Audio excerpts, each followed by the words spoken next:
time to panic, guys. Sell all your Diabolos, sell your Lightning, sell your Onion Knights, sell your Cecil, sell your Phoenixes. Now, welcome back to another card chat video. I'll get calmer now. Now, this is going to be kind of a public service advisory video. Again, I've kind of recommended that you all subscribe in the past to kind of be updated on things like this. And this is kind of semi-old news. I think this came out like 2 or 3 weeks ago, but I'm just making a video about it now because I've been busy.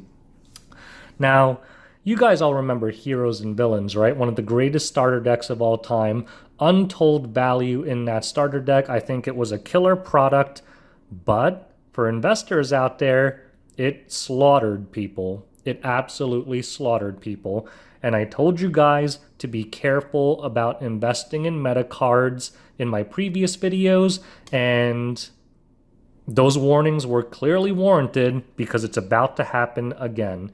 And if you've been watching this video, you're going to have a heads up on it.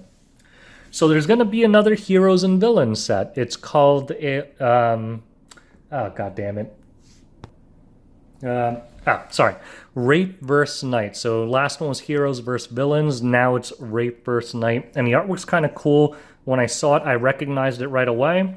They actually use the Cloud A002 artwork. So there's going to be a Cloud of Darkness card and an Onion Knight card using basically this card split in half.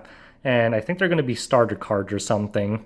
But the real key thing about this deck that you guys really need to be aware of is that it contains a complete playset of 5 legends. And those legends are the ones in front of you.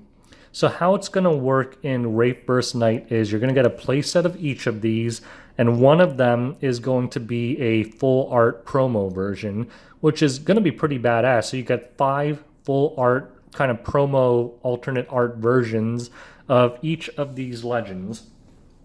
But let's talk about what happened to the prices of these cards when Heroes and Villains came out.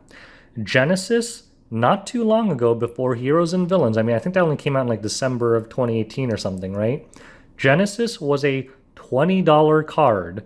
Vivi was like a $10 to $15 card. What are they worth now? I just checked TCG Player a few minutes ago. Genesis is $2.20. $2.20. And Genesis is a freaking good card. Vivi, not even $1 anymore. Why? Because it can't possibly be worth more than the starter deck that contains a playset of it. If you can buy a Heroes and Villains deck for $15 and it contains a playset of Genesises, there's no way the value of that card can be more than $5 until Heroes and Villains is out of print, because it's just too easy to get. And that's the same thing that's going to happen with all these cards now. And the shocking thing about it is Onion Knight's kind of a crap card. It's worth $2.34. And I looked up all these prices recently. Lightning is currently about $7.98, so let's just say $8. Phoenix is about $10. Diabolos, great card, is a whopping $20. And Cecil is about $13. I'm talking about the non-foil versions. These are foil versions, obviously. Now, I looked at the prices for the new Wraith vs. Knight set, and you can pick it up for about $15 when it comes out. So let's calculate the prices of just the legends. Phoenix at $10, $30, plus $60, so $90, plus 90 plus 24, so $114. Cecil's like 13. God, math's getting common. Let's just say $30, so let's say around $150, and then $156. So based on current card pricing, if you got TCG Player low pricing, you are getting $150 worth of cards in just the legends. Just the legends. Remember, these sets are always 250 card decks. Just the legends alone in the set are worth 10 times more than the starter deck price of $15. Is your mind blown? Is your mind blown? This is why I'm saying that meta cards are usually horrible long-term investments until Square Enix kind of says that they're not going to do crap like this anymore. Now, again, I don't really care because I've never really invested in meta cards because of this. I don't even want to call it a problem because I think it's great for players. Heroes and Villains was unbelievable for the players because it allowed new players to pick up two decks, kind of have friends play against each other, and they were competitive decks with great cards. So, despite the fact that I'm primarily a collector slash investor, I actually do hope that Square Enix does more of this stuff because I think it's going to really bring more people into the game because it's kind of disheartening to want to join a TCG and then realize for you to make a competitive deck, it's going to cost you several hundreds of dollars and you're screwed no matter what. These starter decks are great equalizers for people just getting into the game. But let's really talk about this. If you own any of these beautiful cards, like these cards are actually sweet. Like I pulled them out of my binder just for this video, but man, some of these look great. The lightning looks, whoa, sorry about that. The lightning looks really great. Diabolos, that's obviously a heavy hitter card. Oh man, this lighting is awful. But man, this foil, I sold the foil Diabolos not so long ago for $30, and I'm glad. I mean, this is one of my binder ones, so I'm going to keep it anyway, knowing the value will tank, because I don't care about the value of the cards in my binders. But these are heavy hitter cards, and they're going to drop in value by a factor of 10 in the near future. So this is where the public advisory part comes into it. If you are not a collector and you don't care about the cards, I know a lot of players out there because I talk to them and buy their collections a lot of the time. A lot of players out there, particularly the ones who are regularly attending Crystal Cups and things like that, something some of you guys may not know is it's really freaking expensive because these events are all over the place and you need to get plane tickets, hotels, lodging, and a lot of the Crystal Cup players actually know each other and room together to save money. But it's not a cheap hobby to competitively play this game. So what they do is they sell a lot of cards to make money and kind of fund their trips and stuff. If you're one of those players or anything like that, it is in your best interest to sell all of these cards. Sell all of them if you have them right now. If you have even one Diabolos, sell it. Sell it right now for $20 on eBay. After fees, you'll get about 15 back.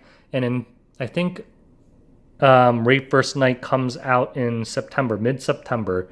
In September, you'll be able to get a playset of all of these for just selling your one Diabolos. It's a no-brainer. We already know what cards are going to be in that set. So if you have all 5 of these, or if you have a play set of all 5 of these, sell all of them, make $150, buy this starter deck in 2 months, you'll get them all back, and you'll even have nice full art promo versions of them, pocket the other $130 you have left over, and you have enough money left over to buy the next 8 starter decks that come out over the next 3 years. It's a no-brainer. So that's my public service advisory for you guys today. If you own any of these 5 cards, sell them all. Sell them all right now. If your deck uses them, change your deck for a little while to kind of not have to utilize them. You'll have them back in not too long for a fraction of the price. And remember, the starter deck ones are all tournament legal. They're regular cards. It's not like they're demo cards or something that you can't play in a tournament. And especially with the templating change, they may even be visually identical to the real Opus 5 and Opus 4 versions. And I think another, I don't want to say cool, but interesting thing to note about these is that Opus 5 is by far the most popular Opus. I mean, Opus 8 is kind of getting up there now, mainly just because of Veritas. Veritas is freaking broken. But, I mean, I think he's in like 80% of all decks now. But Opus 5 has long been one of the most popular sets in Final Fantasy TCG. And lo and behold, 5 legends from Opus 5 have shown up in a mass-printed starter deck. So again, kind of take this as a lesson. I've been saying for months in my videos when people ask me, hey, do you think I should buy Walls? Do you think I should buy X or Z or Y?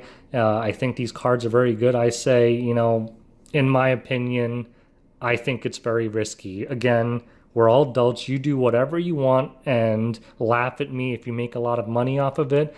But I always said, don't invest in meta cards unless you have someone on the inside at Square Enix who can warn you about things like this. Because this wonderfully powerful card that's currently worth $20 in non-foil and $30 in foil, mark my words, by the end of this year, this card will be less than $3. Mark my words. You can come back to me and comment on this video January 1st, 2020 if I'm wrong. I am telling you that a non-foil Diabolos will be worth less than $3 because of the Wraith Burst Knight set. So that's the point of the video. If you have these cards, sell them. You'll make a lot of money. And with that, I'm going to sign off and stay tuned for the new Wraith Knight set with this awesome artwork. And of course, I have it pre-ordered already, so when it comes out, I'll do an unboxing of it. Subscribe if you want to be notified of that in about 2 months when it comes out. Thanks for watching. Have a great day, guys.